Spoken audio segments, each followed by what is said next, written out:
এটা কথা ক'ব লাগিব যোৱা নিশা যি নাজিৰা যি মলাগাঁও সেই মলাগাঁৱত আচলতে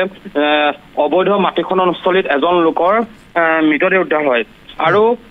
সেই মৃতদেহটো আছিল মহেন্দ্ৰ গগৈ নামৰ এজন ব্যক্তি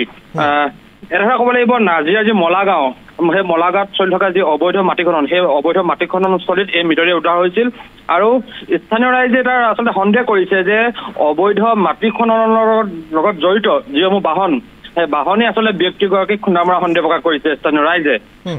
আৰু এটা কথা ক'ব লাগিব ইতিমধ্যে এতিয়া আৰক্ষীয়ে সমগ্ৰ ঘটনা সন্দৰ্ভত তদন্ত চলাইছে আৰু স্থানীয় ৰাইজৰ সন্দেহৰ ভিত্তিত নাজিৰা আদৰ্শ আৰক্ষী থানাই ইতিমধ্যে অবৈধ মাটি খননৰ লগত জড়িত যিসমূহ বাহন সেই বাহনসমূহ জব্দ কৰিছে আৰু এইখিনিতে এটা কথা ক'ব লাগিব আচলতে যি বন বিভাগৰ আচলতে চকুৰ আগতেই নাজিৰা এতিয়া বিভিন্ন স্থানত একাংশ আচলতে ভূমাফিয়া দিনে নিশাই আচলতে অবৈধ মাটি খনন চলাই আহিছে আৰু এই ক্ষেত্ৰত বন বিভাগ আচলতে চকু মুদা আচলতে পুলি তেওঁলোকে ভাও জুৰি আছে বুলি ক'ব লাগিব এই মুহূৰ্তত আৰু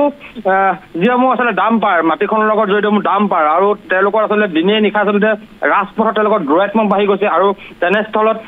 এনেধৰণৰ ঘটনা এতিয়া সংঘটিত হোৱা বুলি আচলতে সন্দেহ প্ৰকাশ কৰিছে তাৰ স্থানীয় ৰাইজে পাৰ্থ অংশুমান বন বিভাগে কি কৰি থাকে বন বিভাগৰ চকুৰ সন্মুখতে যেহেতু নাজিৰাৰ বিভিন্ন প্ৰান্তত অবৈধভাৱে মাটি খনন কৰা হৈছে এনেধৰণে ডাম্পাৰৰ দৌৰাত্মক বৃদ্ধি পাইছে আৰু এইসমূহ ডাম্পাৰে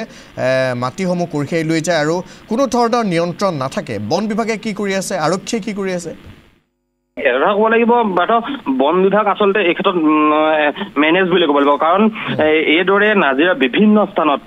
গাঁৱে ভূঞে বিভিন্ন স্থানত অবৈধ মাটি খননৰ যি ৰমৰমীয়া ব্যৱসায় একাংশ ভূমাফিয়া চলাইছে বন বিভাগক মেনেজ কৰি চলাইছে বুলি ক'ব লাগিব এই মুহূৰ্তত আৰু সেইবাবে আচলতে এনেধৰণৰ ঘটনা সংঘটিত হৈছে আৰু ডাম্পাৰৰ দৌৰাত্মসমূহ বৃদ্ধি পাইছে আৰক্ষীয়ে এতিয়া এই সমগ্ৰ ঘটনা সন্দৰ্ভত তদন্ত অব্যাহত ৰাখিছে আচলতে আৰক্ষীৰ তদন্তৰ পিছতে আচলতে এই ঘটনা আচলতে পথ দুৰ্ঘটনা নে অন্য কিবা ইয়াৰ আচলতে ৰহস্য পোহৰলৈ আহিব ঠিক আছে ধন্যবাদ জ্ঞাপন কৰিছোঁ অংশমান সবিশেষ তথ্যখিনি জনোৱাৰ বাবে